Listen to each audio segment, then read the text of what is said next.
Bonjour à tous, me voilà revenue après une semaine de vacances.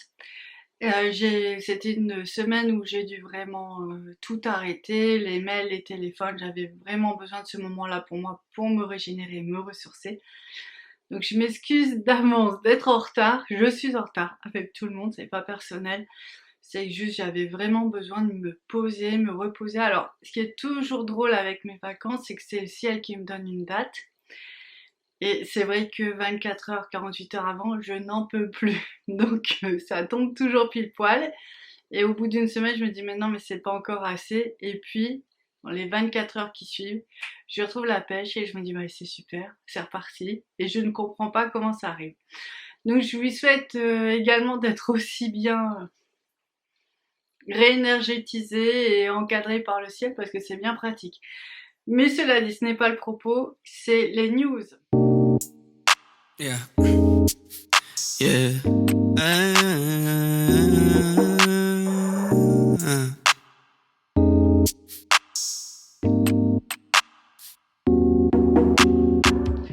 Alors ça va être des news un petit peu particulières parce que c'est plutôt positif, ça fait du bien. Je voulais vous parler de nouveaux couples flammes jumelles qui sont éveillés tous les deux, qui ont vraiment la conscience que c'est une histoire d'amour très particulière, très spirituelle, connectée au divin et que chacun doit travailler sa partie pour se retrouver. Jusqu'à présent, il y en avait quelques-uns, certains avec plus ou moins de conscience, tandis que là, on tombe vraiment sur des couples où les deux sont vraiment dans le même niveau de conscience, avec des possibilités, des capacités, voilà, à comprendre, être guidé dans ce chemin de flamme. Bon, de toute façon, on savait que ça allait arriver un jour, mais quand ça arrive, on est juste content pour eux et pour nous parce que ça veut dire qu'on a bien avancé sur le chemin. Et effectivement, on nous avait dit que le chemin serait de plus en plus simple et c'est vrai qu'il devient de plus en plus simple. Donc bah voilà, ça c'est une très bonne nouvelle. C'est pas pour tout le monde bien sûr, mais ça c'est toujours agréable de savoir que c'est sympa pour tout le monde. Alors, un autre point que je voulais aborder comme ça, un peu sans trop réfléchir, c'est ce matin lors d'une consultation que je me suis rendu compte que ça fonctionnait super bien.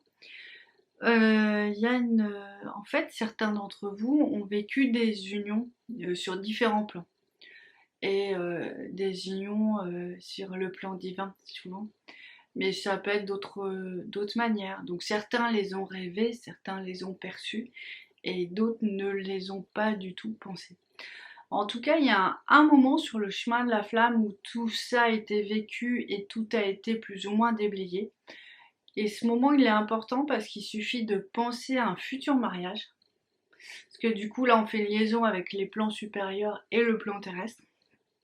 Pour qu'il y ait des gros nettoyages et des gros réalignements qui se font d'une manière totalement naturelle. Alors, moi j'aime bien ça parce que du coup, ça fait avancer sans être trop compliqué. C'est à la portée de tout le monde hein, de pouvoir juste penser à quelque chose, rêvasser ou se concentrer ou méditer sur quelque chose de positif, de manière à ce que ça transforme, ça fasse réagir vos énergies et ça recrée, ça va créer cette réalité parce que c'est juste dire ok j'ai bien compris ce qui s'est passé dans le ciel, maintenant vu que le destin, la volonté divine c'est que ça s'incarne sur terre, mais moi je suis prête et oui j'y pense et ça me fait ah voilà, ça fait avancer le processus.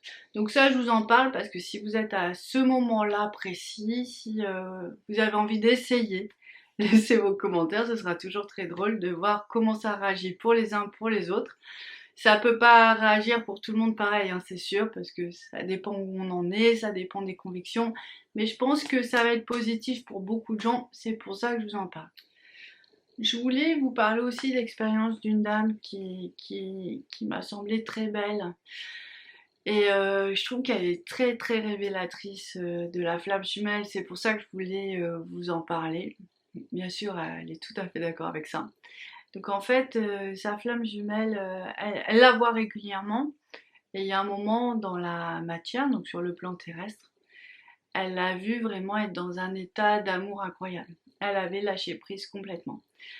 Et donc sa flamme jumelle était dans ces mots, hein, vous êtes très christique, et bon moi aussi c'est des mots que j'utiliserai facilement parce que c'est une vibration très spécifique, c'est une ouverture, c'est l'amour de l'humanité, c'est très fort. Et donc du coup, elle constate que elle n'est pas à ce niveau-là d'amour. Et une fois qu'elle a vraiment pensé à lui dans cette dimension, sa flamme jumelle lui ouvrait son cœur et son âme. C'est ce qu'on peut vivre aussi quand on est en contact avec sa flamme jumelle pendant le sommeil ou sur d'autres plans de conscience où là le jumeau est libéré de tout et il est dans son potentiel de lumière et d'amour. Et elle s'est dit mais c'est vrai que moi j'ai envie d'être dans cette vibration là aussi. Donc en pensant à lui, elle se sent complètement transformée et effectivement c'est ce qui se passe.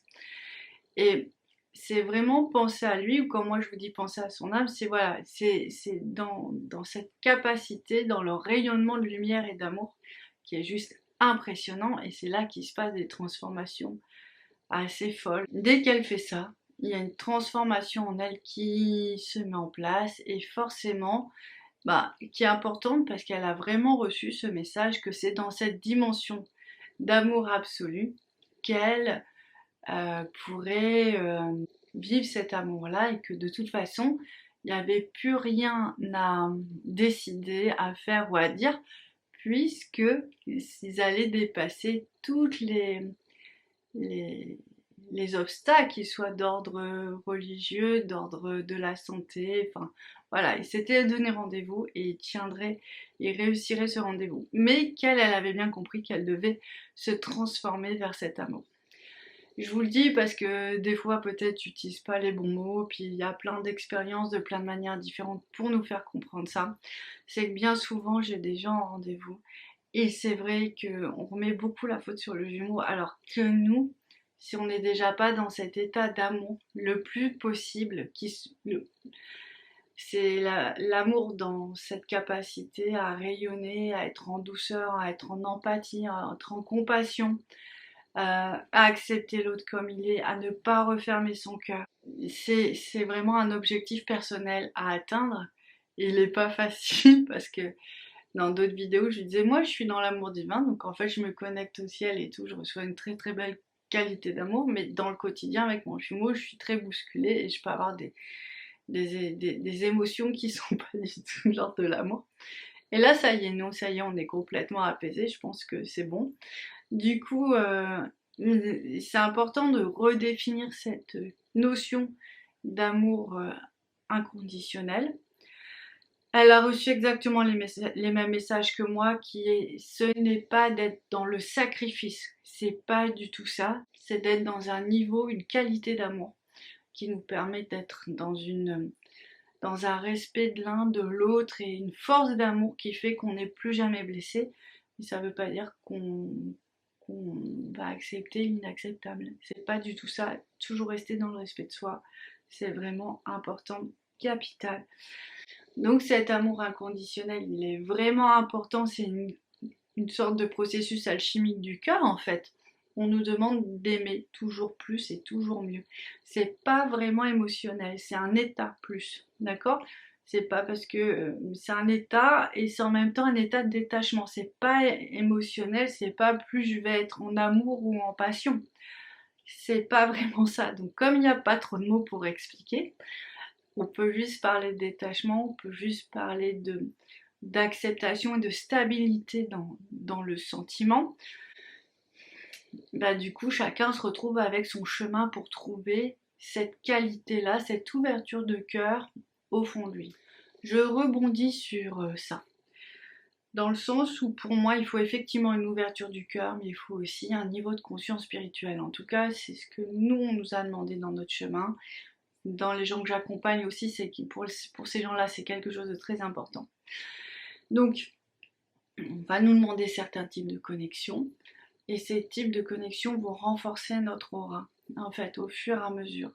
C'est-à-dire qu'on va avoir cette stabilité, on va être comme avoir une forteresse de lumière autour de nous, qui est souple, mais qui est présente, qui protège bien. Du coup, on n'a plus de douleur émotionnelle, Parce que pourquoi on se recroqueville en soi ou on ferme son cœur? C'est parce qu'en fait, on a mal.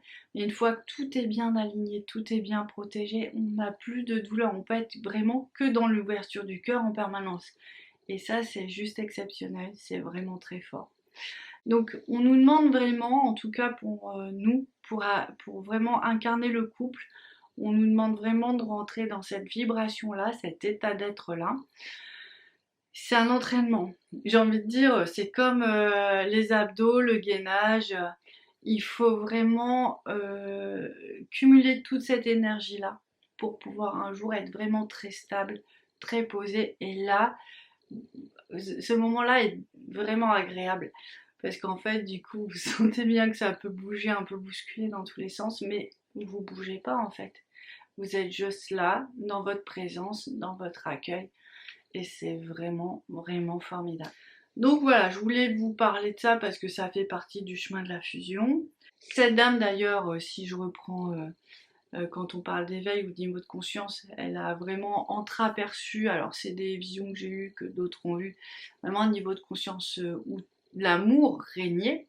Et en fait, on se dit, mais c'est vrai que l'homme pourrait vivre d'une manière complètement différente. Et c'est ce qu'elle a entreaperçu. Alors on ne sait pas quand est-ce que ça va arriver, mais elle a compris que c'est ce qu'on lui demandait d'incarner sur Terre. C'est pas des choses de perché, c'est juste des choses qui existent en nous et qu'on nous demande à les récupérer, de venir vibrer ici d'une manière totale, absolue. Et si on nous le demande, c'est que c'est possible. Donc voilà, je voulais vous parler de la flamme un peu de ce point de vue-là parce que j'aime bien rebondir aussi sur les perceptions d'autrui parce que bah voilà, ça me semble toujours un peu fou, donc plus on est de fous, plus on rit comme on dit. Je voulais aussi vous parler d'autre chose. Je sais pas pour vous, mais on rentre dans l'automne.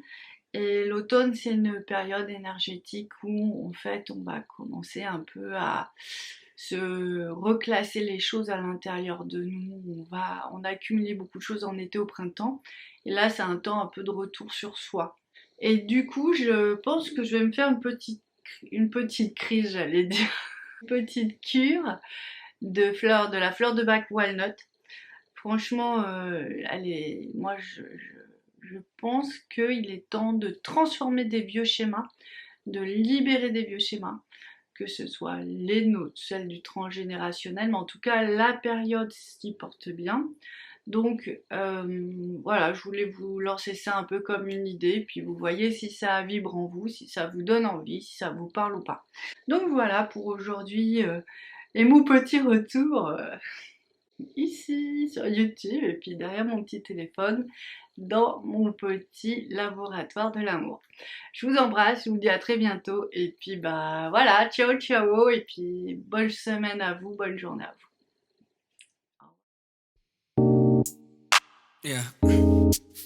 Yeah.